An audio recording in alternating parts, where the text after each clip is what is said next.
posessin una fita pel 2015 sense excuses d'aconseguir 8 objectius i anar-los valorant i anar-los avaluant a lo llarg dels anys, ens sembla que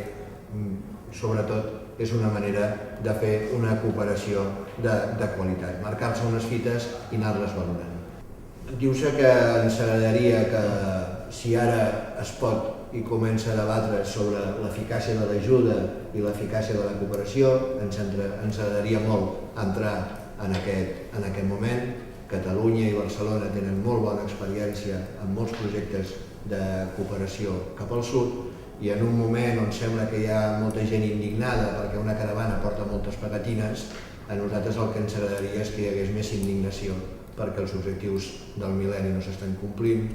La conclusió de la setmana vinent a Nova York serà que el 2015 no es podran aconseguir els objectius marcats al 2000. Per ser un moment tan destacat, per ser un moment clau, el que s'ha plantejat des del propi sistema de Nacions Unides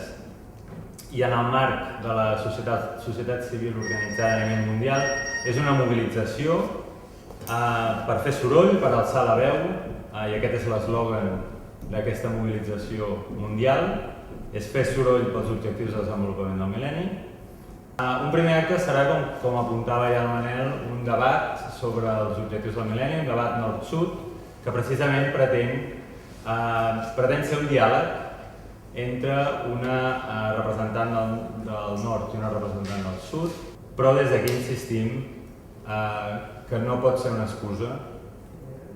la crisi econòmica. El que fonamentalment es reclama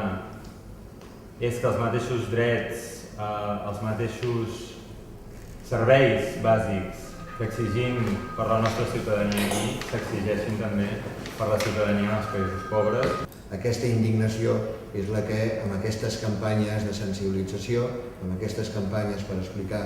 que sí que són objectius per complir al sud, però que aquí al nord tenim que canviar els hàbits, és per lo que ens interessa recolzar aquests hàbits.